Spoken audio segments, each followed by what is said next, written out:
que je dois attendre aussi. Bon, merci déjà pour cette invitation et cette présentation.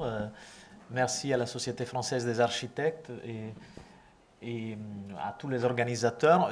Je suis évidemment flatté d'ouvrir le colloque. J'espère que mon intervention pourra être à l'auteur de l'ouverture d'un colloque qui se présente très riche, en fait, avec des interventions qui sont très intéressantes.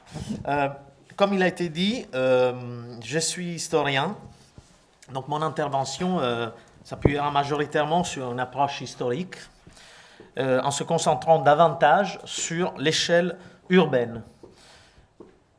Mais je ne veux pas du tout me soustraire à l'exercice de ces 2 journées de colloque, un exercice qui consiste, il me semble, à envisager de manière opérationnelle des approches et des postures pour les projets d'aujourd'hui et du futur.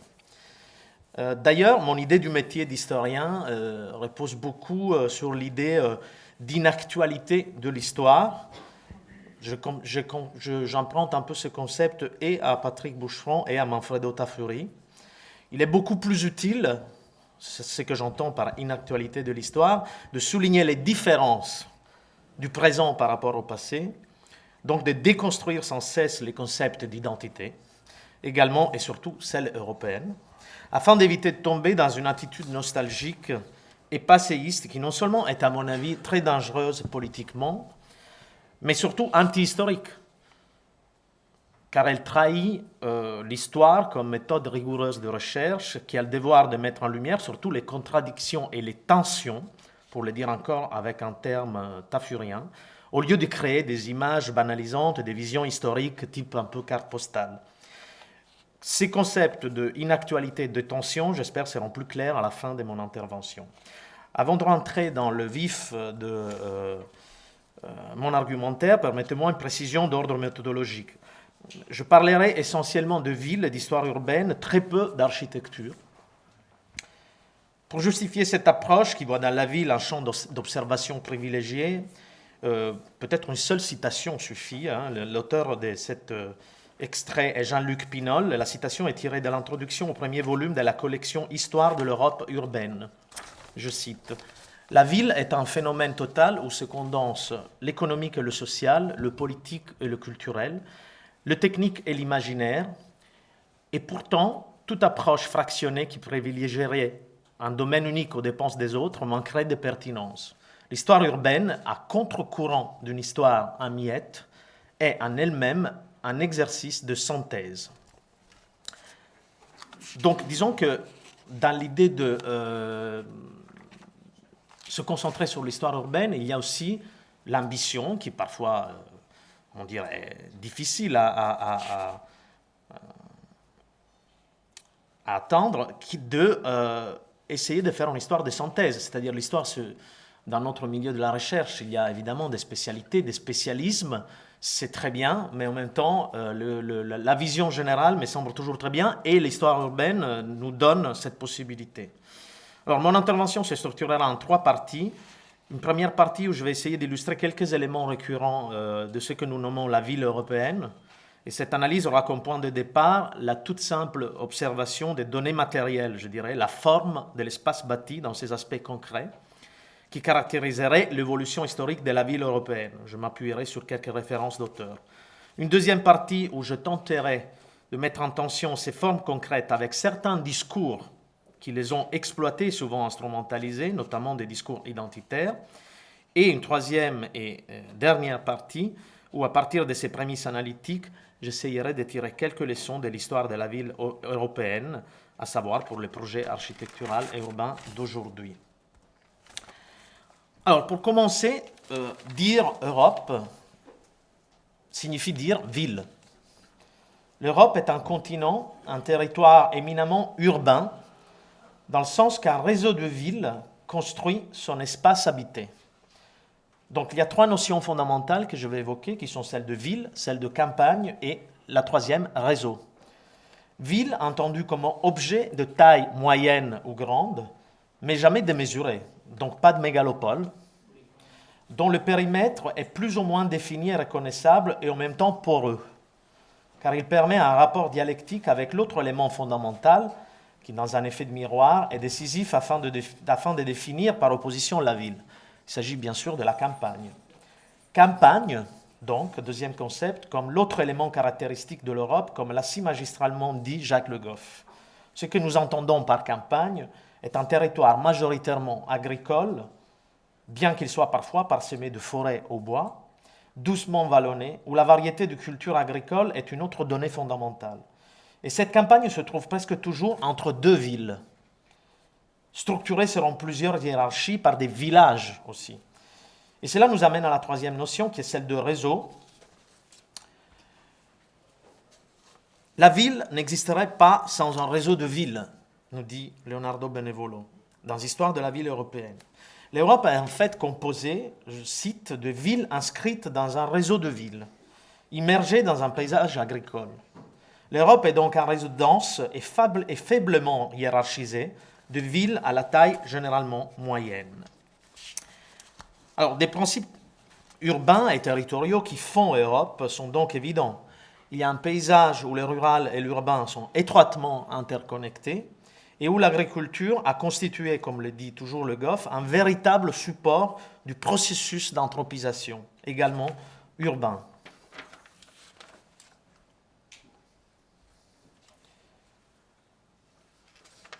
Il s'agit de l'Europe en tant qu'espace géographique continental. Je souligne continental. Lorsque l'on dit espace géographique continental, nous entendons un espace qui s'est défini au-delà de la frontière de l'Empire romain, à l'est du Rhin, en englobant l'Allemagne, qui devient, avec la France, à vrai dire, plus encore que la France, si on considère le maillage urbain très dense allemand, le cœur de cette unité territoriale continentale, compacte, septentrionale et terrestre, très différente de l'espace linéaire autour d'un vide central qui était la mer Méditerranée qui a constitué pendant plusieurs siècles le barycentre du monde antique. Tout cela ne se définit qu'à partir du Haut Moyen-Âge. Donc, je voudrais poser quelques jalons chronologiques aussi. Et de l'époque carolingienne, suite à la rupture entre le Nord et le Sud, comme on le sait, le dit Henri Pirenne dans son célèbre ouvrage Mahomet-Charlemagne, en soulignant comme le véritable début du Moyen-Âge serait plutôt justement la période entre 7e et 8e siècle, la division entre le Nord et le Sud de la Méditerranée suite à la naissance et à l'expansion de l'islam. L'Europe, comme nous l'entendons aujourd'hui, est née à ces moments. Donc l'Europe est le Moyen-Âge surtout. Et ces villes historiques sont majoritairement, dans leur morphologie urbaine, médiévale. Si nous acceptons que la matrice la plus représentative de la ville européenne en termes de morphologie urbaine est celle du Moyen-Âge, les choses se compliquent, à vrai dire. La variété et la multiplicité des formes en est le commun dénominateur. Il s'agit d'une sorte de variété intentionnelle et projetée, en rappelant Fernand Braudel qui parle de l'histoire de la France comme étant une géographie volontaire. Il suffit d'observer, quand on circule à travers les frontières entre la France, l'Allemagne, l'Italie, l'Autriche, la Belgique, les Pays-Bas, la densité, sans rupture de continuité, du réseau des aménagements urbains, petits, moyens ou grands, situés presque toujours à pas trop de kilomètres l'un de l'autre, une série de villes toujours caractérisées par une sorte d'identité floue, fondée plutôt sur une structure, sur des typologies urbaines, places, rues et typologies architecturales, églises, hôtels de ville, arcades, monuments, vestiges de l'Antiquité. Cette densité est due essentiellement à la superposition et à la stratification à partir du réseau romain de fondation, de villages qui se sont superposés, point d'appui de cette structuration de la campagne que j'ai rappelée il y a quelques minutes, dans la grande période d'expansion et d'essor économique entre 11e et 13e siècle, à laquelle se sont superposés aussi des châteaux fortifiés, des seigneuries rurales, des agglomérations autour des grands monastères, et cela donne lieu à un mélange très imbriqué et parfois difficile à décrypter, d'agglomérations urbaines indépendantes des conditions géographiques et de salubrité et des enjeux stratégiques de fortification, ou encore des villes nouvelles aux morphologies hippodamiennes, comme les Bastides françaises, comme les Terre Nuove et Terre Neuve florentines ou les Poblaciones espagnoles, les villes franches italiennes et des villes qui sont des projections de pure théorie, mais qui ont été parfois réalisées, comme certaines villes idéales de la Renaissance, ou encore les grands châteaux et résidences princières entre XVIIe et XVIIIe siècle, sorte de déplacement du pouvoir en dehors de la ville capitale, tels que, évidemment, Versailles, Aranjuez ou Caserta, pour n'en citer que quelques cas. Si nous nous concentrons donc sur la forme de ces villes, force est de constater que la ville médiévale, matrice de celle européenne, beaucoup plus importante que celle antique, est une ville sans un modèle formel précis, comme nous le rappellent et Benevolo et Pierre Lavedan d'ailleurs. De ces prémices découle l'hypothèse que j'entends défendre dans mon intervention. Aucune caractéristique formelle à proprement parler n'émerge si nous analysons, selon une méthodologie rigoureuse, je trouve, et dépourvue de toute rhétorique banalisante sur un supposé Moyen-Âge idéal, l'histoire de la ville européenne. J'en viens donc à ma deuxième partie. Les éléments les plus récurrents, c'est très caractéristique de la ville européenne, d'un point de vue formel, sont donc la stratification et l'hybridation. Cela signifie que l'Europe, une fois encore, si nous l'observons pendant la période médiévale, mais également au-delà, est une terre de transfert de modèles et de réinterprétation adaptative, d'imbrication perpétuelle entre local et global. Les grands architectes du Moyen-Âge ont travaillé en voyageant de l'Angleterre à la France, et ensuite en Hongrie et en Suisse, ont participé à des concours en Espagne et en Autriche. L'architecture romane est aussi inspirée par une série d'influences venant d'Arménie. Antelami, architecte majeur de l'architecture romane italienne, notamment de la cathédrale et du baptistère de Parme, a opéré en Provence à la fin du XIIe siècle. Michel et Peter Parler ont dirigé la construction de la cathédrale de Prague et ensuite celle de Strasbourg, alors que leur prédécesseur à Prague, Mathias de Arras, provenait de Narbonne. Bon, puis, évidemment que c'est des cas connus. Léonard de Vinci est mort en France, Poussin à Rome, Borromini était suisse et Guarini construisait à Lisbonne. Et, pour citer un cas français, Philibert Delorme de Lyon s'inspirait de la Renaissance florentine et l'a déclinée à la française. Et Palladio a eu beaucoup plus de succès en Angleterre qu'en Italie. On pourrait donc continuer avec les exemples en parlant aussi de ces foyers internationaux nourris d'étudiants et de professeurs qui ont été à partir du Moyen-Âge les grandes universités de Paris, Padoue, Bologne, Cracovie, Oxford, Coimbra. Alors, ces transferts de modèles, ces réinterprétations constantes nourries d'inventions ponctuelles sont emblématiques d'une notion bien précise qui hante l'esprit européen, celle de mémoire. Comme l'a souligné Benevolo en parlant de la ville de Rome à la Renaissance, deuxième matrice, cette fois-ci plus culturelle, fondatrice de la ville européenne, le paysage urbain et suburbain de la ville éternelle se présente comme un montage de terrains agricoles, jardins, villas, maisons médiévales, parsemées de nobles et imposantes ruines. Vivre avec l'histoire constitue le paradigme de la ville européenne. Le projet n'a jamais cessé de se confronter avec cette histoire, sans cesse en la réinterprétant, mais je tiens à le souligner, souvent en la contredisant et en l'actualisant. Une tendance évidente des projets urbains en Europe consiste en une conception fondée sur une idée par partie ou par des enclos déterminés qui organisent des objets entre eux et en même temps par rapport au reste de la ville. Le but est finalement de recomposer et reconnecter deux parties avec le tout à travers des géométries complexes, également en opposition avec le contexte, mais surtout en confirmant la permanence, l'inertie même, des tracés régulateurs et des marqueurs urbains du passé, comme l'ont si bien montré Aldo Rossi et Marcel Poët. Ce n'est pas seulement la permanence-variation des tracés régulateurs de l'Antiquité, mais aussi une sorte de permanence des idées, d'obsession pour la mémoire, dans les faits physiques, mais également dans les documents, dans les architectures de papier, non moins importante, qui incarne une véritable idée de palimpseste, image, celle du palimpseste sur laquelle nous reviendrons. Pour tirer quelques conclusions, il s'agit en définitive d'une mémoire, cette obsession de la mémoire, d'une mémoire non paralysante, qui ne refuse jamais de contredire et parfois d'effacer quelques traces du passé, assez éloignée d'une certaine idée de patrimoine qui s'est imposée pendant ces dernières décennies, ou peut-être ces derniers siècles, et qui se fonde, plus que ce que l'on croit, encore aujourd'hui sur une posture de l'art, de l'histoire de l'art et de la notion de monument établie au XIXe siècle par la culture beaux-arts. Par contre, j'entends ici défendre une autre tradition européenne, parallèle et peut-être moins visible de la culture européenne, à certains égards opposée à l'idée du patrimoine, à mon sens, de retour à l'histoire, d'identité néo-vernaculaire. Le projet architectural et urbain peut jouer un rôle décisif, mais il est nécessaire de remettre en question certains postulats de la saison postmoderne. On dit toujours qu'elle est dépassée, cette saison postmoderne, mais j'ai l'impression que surtout dans les débats grand public, elle est très opérante, souvent encore très hégémonique.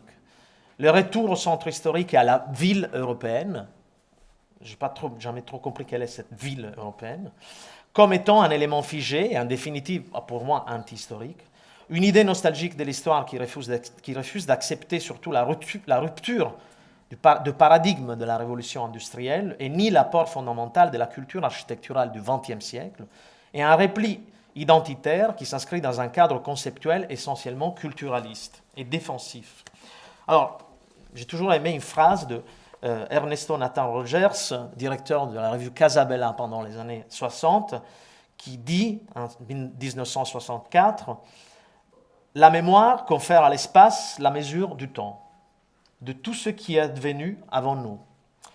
Mais c'est là le temps des morts, réunis en assemblée pour nous exhorter à être vivants, comme eux l'ont été dans leur temps. »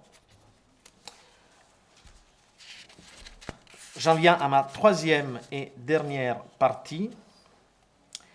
Je pense donc qu'il est décisif de réaffirmer l'importance de la contradiction, du fragment, de la variété, ce qui rime finalement, à mon sens, avec la vitalité du projet architectural et urbain.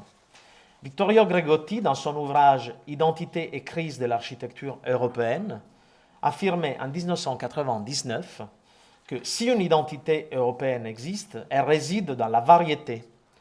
Ce que j'ai tenté de démontrer avec mon synthétique panorama historique il y a quelques minutes. Si nous acceptons ces prémices, qui sont évidemment à discuter, nous pouvons nous interroger sur la valeur opérationnelle de ce cadre interprétatif. En quoi les villes européennes peuvent représenter aujourd'hui un modèle pour le projet contemporain? De quelle façon l'histoire de la ville européenne, également, entendue au sens également politique de cité, peut constituer une leçon pour le futur? Alors, les réponses à ces questions, je disais peut-être il y a une tradition parallèle qu'il faudrait valoriser. Évidemment, les questions sont très complexes. Là, je me limite un peu à une synthèse et à lancer quelques sujets de débat. Ne peuvent venir que d'une interprétation problématique et évolutive de l'idée d'Europe. Cette idée doit se fonder sur des identités déclinées au pluriel et capables d'accueillir de nouvelles cultures et populations. En mesure de dessiner une ouverture avant tout vers le sud de la Méditerranée, mais également vers le reste de la planète. L'Europe au-delà de l'Europe est donc inévitablement une idée floue d'Europe aux frontières poreuses, tant d'un point de vue physique que conceptuel.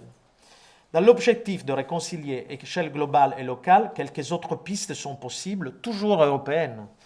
Comme on est dans le cadre, on s'interroge sur l'apport de notre culture. Je dirais que tout d'abord, il s'agit d'adopter une posture un peu anti-esthétisante qui accepte l'hybridation et la stratification, mais ça, vous l'avez déjà compris, j'insiste beaucoup sur ça. Je vous propose donc deux pistes références, disons, qui pourront peut-être faire l'objet de notre échange par la suite. Alors, la première, c'est deux pistes assez classiques d'ailleurs, c'est la figure de Piranèse, réinterprétée par Manfredo Tafuri, pendant les années 70. Les réflexions de Jean-Baptiste Piranèse sur la notion de ville labyrinthique et fragmentaire, que Tafuri a réactualisé parlant de la ville industrielle, et il nous a montré que Piranèse, lorsqu'il crée l'image totalement fantaisiste du Champ de Mars de Rome, anticipe l'idée d'une ville constituée de fragments parfois conflictuels. Le Champ de Mars est entendu comme une représentation métaphorique de la ville du futur, et devient un endroit où l'on met en scène une bataille entre des tendances antinomiques. En synthèse, l'inertie de la tradition et le désir de l'invention. C'est la structure générale, et non pas les formes architecturales, le seul élément en mesure d'assurer un maillage suffisamment solide et une sorte d'unité à cet agencement de fragments. Mais attention, cette unité n'est plus celle de la ville traditionnelle à la forme finie et aux frontières nettes avec la campagne. Il s'agit d'une ville sans forme précise. Et d'ailleurs, comme il l'a bien souligné Manuel Castel dans La question urbaine, la révolution industrielle provoque tout d'abord une crise de la ville en tant qu'objet maîtrisable et surtout à la forme précise et reconnaissable. Piranèse avait été clairvoyant. Le nouvel objet sur lequel on devrait se concentrer s'appelle plutôt métropole. Et dans la métropole, la forme n'est devenue, comme le dit Tafuri, qu'une utopie régressive. La deuxième référence, piste, image que je vous propose vient de la réflexion d'André Corbeau et de la notion de palimpseste. Dans son célèbre article « Le territoire comme palimpseste », paru en 1983 sur la revue Diogène, les théoriciens suisses affirment avant tout qu'il faut dépasser l'antagonisme ville-campagne, vécu comme paralysant, au profit de la notion de territoire, et donc dépasser la dichotomie rural et urbain. Le territoire est un artefact sans cesse reconstruit, à l'image de la Suisse comme une unique ville dont parle Rousseau, qui est cité par Corbeau, et relève donc d'un projet. Il n'y a ni nature édénique, ni ville corrompue. Corbeau souligne la manière dont, depuis les années 1960, je cite, « Les nouvelles enquêtes de microanalyse incitèrent ces historiens formés sur le tas à examiner les anciens cadastres et à reprendre l'étude des régions entières sur de nouveaux frais. Le patient déchiffrement des liens entre les cheminements, le parcellaire et leur substrat géologique s'y ajouta parfois, ainsi que l'interprétation d'anciens projets non réalisés. Il en est sorti une lecture du territoire complètement réorientée. Elle cherche à identifier les traces encore présentes des processus territoriaux disparus, tels que la formation des sols, en particulier alluviaux, sur lesquels les établissements humains se sont fixés. » Donc il s'agit d'une conception, de cela découle une conception de l'aménagement plus comme un champ opératoire abstrait, mais comme le résultat d'une très longue et très lente stratification qu'il importe de connaître pour intervenir. Et dans ce sens, la notion de palimpseste n'est pas une notion de superposition, mais c'est une notion souvent de juxtaposition difficilement maîtrisable, effectivement, et surtout pour les projets, les premiers actes, difficilement représentable. Cela nous permettrait de découvrir l'épaisseur du long terme, loin de toute homogénéité ou de forme claire et définie. Et Corbeau dit encore, je le cite, « Une prise en compte si attentive des traces et des mutations ne signifie à leur égard aucune attitude fétichiste. Il n'est pas question de les entourer d'amour pour leur conférer une dignité hors de propos, mais seulement de les utiliser comme des éléments, des points d'appui, des accents, des stimulants de notre propre planification. Un lieu n'est pas une donnée, mais le résultat d'une condensation. » Et c'est là que Corbeau, critiquant le concept de stratification comme insuffisant, a introduit le concept de palimpseste, justement, plus efficace pour décrire la présence simultanée, souvent contradictoire et conflictuelle, entre des éléments hétéroclites. Et d'ailleurs des éléments qui sont et matériels et immatériels. Cela est bien loin, j'ajoute et j'insiste, de l'idée actuelle de patrimoine. Le territoire, tout surchargé qu'il est de traces et de lectures passées en force, rassemble plutôt un palimpseste, justement. Je pense qu'il s'agit d'un concept encore actuel qui prône un projet entendu comme processus inscrit dans une longue durée, forcément contradictoire, contre toute idée formaliste, nostalgique et surtout consensuelle de l'histoire. Cela nous amène au fait que le rapport avec l'histoire est un rapport éminemment conflictuel. Finalement, en tant qu'historien, je fais mien les mots de Arnaldo Bruschi, grand historien de la Renaissance italienne, qui dit, je cite, « Le but de l'histoire est la connaissance. Pour l'architecte, il s'agit de comprendre qu'il opère toujours dans un cadre physique qui est le résultat de l'histoire, naturelle et humaine. Cela est nécessaire pour arriver à saisir l'esprit d'un lieu, alors le fameux genius loci. Mais un esprit, nous dit toujours Bruschi, un esprit du lieu, qu'il est possible également de contredire, critiquer, changer, ne serait-ce que partiellement, par le projet, mais seulement avec une connaissance critique et historique approfondie de ce lieu. Finalement, ce qui m'intéresse en tant qu'historien de l'architecture engagé dans le présent, c'est exactement cela.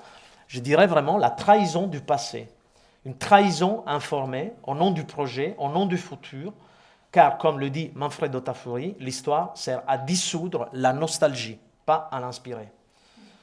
Pour conclure, les phénomènes ici analysés devraient avoir fait apparaître clairement une donnée.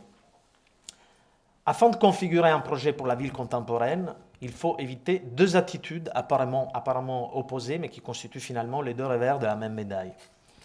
Une attitude globalisante qui prétendrait tout aplatir en se servant d'une idée appauvrie de réductionnisme moderniste, en gommant les différences et les spécificités, mais également refuser la tendance néolibérale qui tout transforme en outil de marketing et se nourrit de la création d'identités figées et simplistes, réduites en images, en créant inévitablement des identités étrangères entre elles et conflictuelles d'un point de vue politique au pire sens du mot. Pour éviter ces doubles écueils, il faut s'affranchir de la croyance, je suis intimement convaincu de ça, de la croyance selon laquelle les élites auraient cessé de jouer un rôle. Il est urgent de revendiquer avec orgueil la fonction de l'intellectuel et de l'architecte intellectuel, bien sûr, débarrassant ainsi le terrain d'une erreur qui rendrait incompatible élite et démocratie, comme l'avancée des droits pendant les Trente Glorieuses l'a très clairement démontré d'ailleurs. Cette perspective, dans la sphère politique avant qu'elle ne devienne urbaine, implique la reconnaissance de la valeur de ce qui est public. L'enjeu réside dans le refus de ce qui apparaît comme un nouveau totalitarisme dont le premier commandement concerne la négation de toute alternative à l'omniprésence des logiques de marché. Au contraire, comme l'a souligné Amartya Sen, c'est la présence d'identités multiples, en concurrence entre elles, qui garantit aussi bien au niveau individuel que collectif une vie civile digne de ce nom, dont je dirais aussi désesthétiser, sortir des images figées pour repolitiser. Telle devrait être la feuille de route du projet d'architecture et urbain aujourd'hui. Sans ce changement de paradigme, la société, formée de groupes identitaires, finira, à n'en pas douter, par trahir son essence profonde. La nécessité d'encourager les différences, à s'engager dans une dialectique inclusive, selon un processus mettant constamment en crise les identités elles-mêmes. En d'autres termes, le devoir de construire une ville pour tous et pas seulement pour quelques-uns. C'est en cela qui consiste, à mon avis, le rêve européen. Je vous remercie.